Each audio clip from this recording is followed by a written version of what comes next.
when you did the thing for No Jumper, when you had the hosting thing. Yeah. So when I was off on the side, I was talking to what's the boy name that we was calling the Brandon Slayer?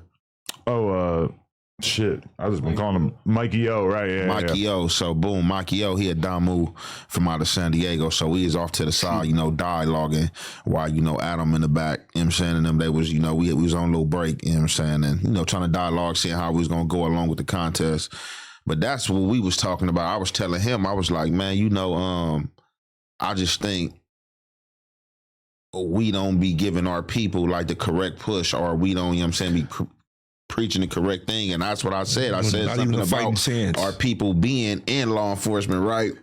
But I say that to say some little dude from neighborhood take that clip of me talking about that and put it on Instagram and like, oh, yeah, young and Hefe the police. He trying to tell his homies to go get in law enforcement. I didn't care either, but I was just laughing though. But I furthermore just did a segment about it. Like, look, bro, this is the stupidity that I'm talking about right here. You know what I'm saying? A dummy like that, you wonder why when they pull up, you getting harassed. You know what I'm saying? And they doing what they want to do, and you talking about, they just did this and that. Legal searches. Exactly. Excessive force. Whatever you want.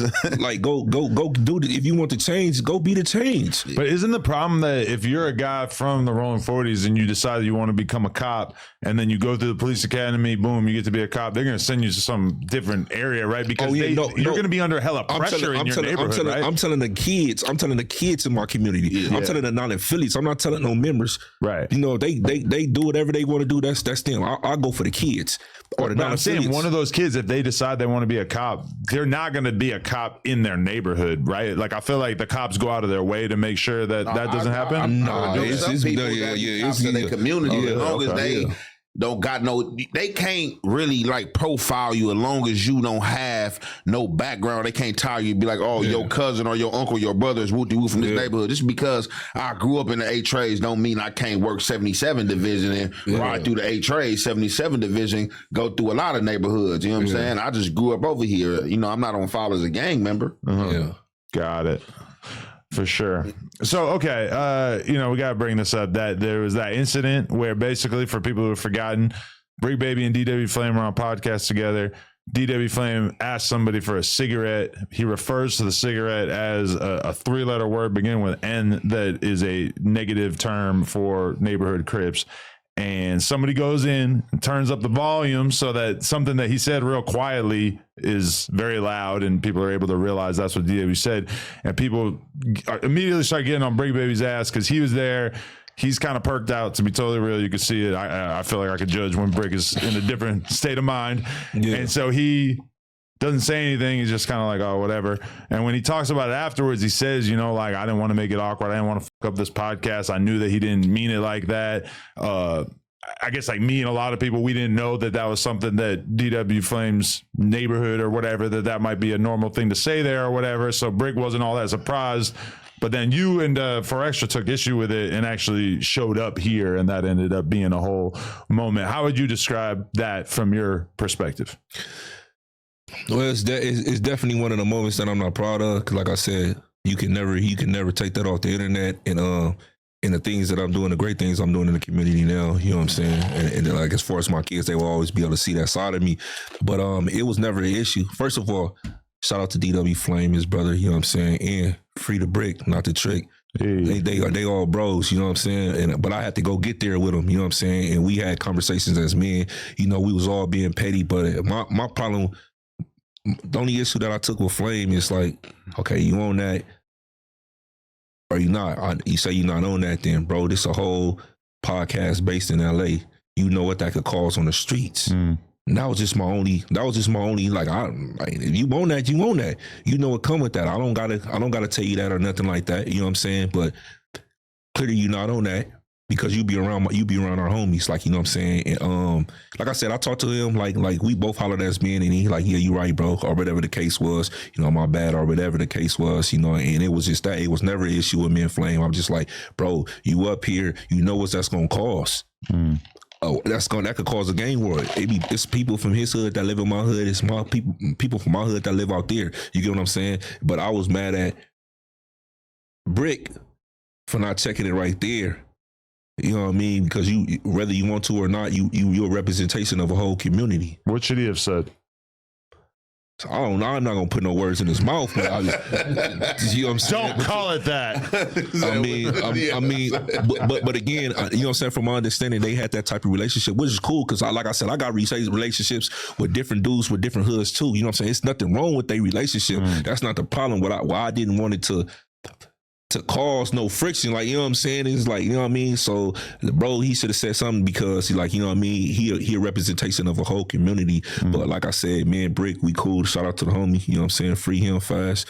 And DW Flame, like, you know what I'm saying? That's just my whole thing. Like, bro, y'all could literally start, y'all not tripping because of the relationship y'all got, what they had, you know what I'm saying? So to y'all really ain't tripping on each other, but to the masses, that's all I was saying. To the masses, bro, you could start a whole gang world over there, and that's just what that was, bro. Yeah, I'm glad that shit seems like it kind of went away. But yeah, that was definitely an awkward one. That was a moment where it just was like every week, just some new drama just kept popping up. People now talk about like, oh, I'm kind of bored with no jumper. I'm like, okay, I feel you, but like, bro. It was weird. It's just shit kept happening over and over where there would just be crazy controversy. I'm not gonna lie, Bricc brings that energy. But him and DW being on a podcast every week was really bringing that energy because they just like, you know, I didn't fully understand at the time, but there was just always going to be a little bit of a competition between them just because of where they're both from. But yeah, that was shout out to both of them, I guess. Yeah. Yeah, well, definitely. So, real fast, these are a couple like things I like to do for the people in the community. I'm hosting in December. I'm gonna put it on my platforms when we got the official date, but it's gonna be in December. I'm hosting my first annual father-daughter dance. Really? Yeah, it's a big absence to that in our communities, especially the inner cities. You know, if you go in like a rich neighborhood, they offer that at in the schools. You know, unfortunately, where I come from, at least where I come from, I don't know if they offer it where you come from. We never had no father-daughter dance, you know, be able to pull up. And then, like I said, most people that look like me, black and brown, you know, they just either dead or in jail, you know. So the only time we get to dance with our daughter is at a wedding. We giving her away, you know, and not a lot of women, you know what I mean, get married. They do, but we just don't be there. So I got my first annual, what I'm doing for the community, father-daughter dance. That's great. Yeah. To get you know, the fathers, you know, new and old fathers, it doesn't matter the age, opportunity to have that dance with their daughter. It doesn't matter. You know, they could just pull up. If you have multiple daughters, you could bring those as well. And it doesn't necessarily have to be your daughter. If you don't have a daughter, you got a little sister or a niece or a little cousin, you know, that her father is absent, you know, we want to give them an opportunity as well. So that's going to be the event that I'm putting on right now for the community. You know, it's going to be sponsored by a lot of people in the community as well. Yeah, so that's just what I'll be on, bro. Growth and change, man. Yeah, no, I like it. Yeah, absolutely. If you haven't checked out Everything 420 yet, you are definitely missing out. From glass gear to infused sweets, they've got one of the best lineups online. They ship fast, it's always discreet, and their app makes shopping too easy. The deals are always running, and you can use code NOJUMPER for a little bonus at checkout. Shout out Everything 420.